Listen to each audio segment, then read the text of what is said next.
هل أدلكم على تجارة تنجيكم من عذاب أليم. Should I lead you? Should I guide you to a bargain, to a trade which will save you from the painful punishment? Punishment of the fire of the hell. Do you want to be saved?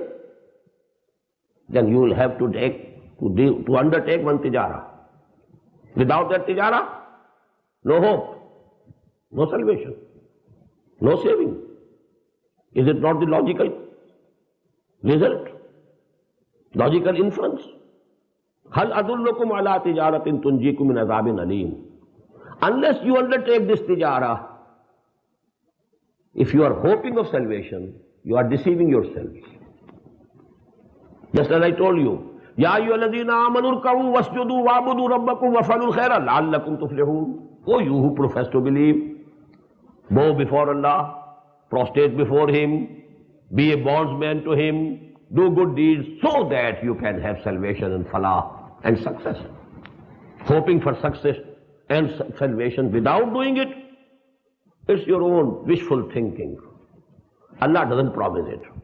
Quran doesn't guarantee it. In the same way, هل أدلكم على تجارة تنجيكم من عذاب أليم تؤمنون بالله ورسوله. Have faith in Allah and His Messenger. Now who are being addressed? Who profess to have faith? And the call is, have faith in Allah. What does it mean? The same thing that we discussed in Surah Al-Hujurat. قالت الأعراب آمنا قل لم تؤمنوا ولكن قولوا أسلمنا. Verbal attestation is one thing, and conviction and yaqeen is something else.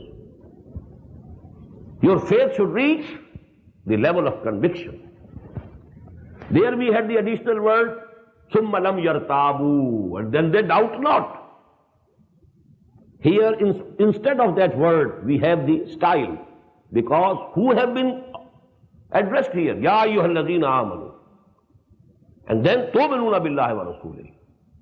Now you should have the real faith, not only the verbal attestation. The verbal attestation has made you Muslims, but when this will enter your hearts, then you will be a real mu'min. So this is the first. And the second, وَتُجَاهِدُونَ فِي سَبِيلِ اللَّهِ بِأَمْوَالِكُمْ وَأَنفُسِكُمْ, and make jihad for the cause of Allah, and spend in that jihad whatever is there in your nufus, in your bodies, in yourselves, your intelligence, your capabilities, your understanding, your capability of planning something, all these things. These are the capabilities which you cash in your businesses, in your profession. Devote these for the cause of Allah. وَأَمْوَالِكُمْ, and your belongings, worldly belongings, whatever you have, the worldly belongings and the bodily resources, devote them, spend them for the cause of Allah.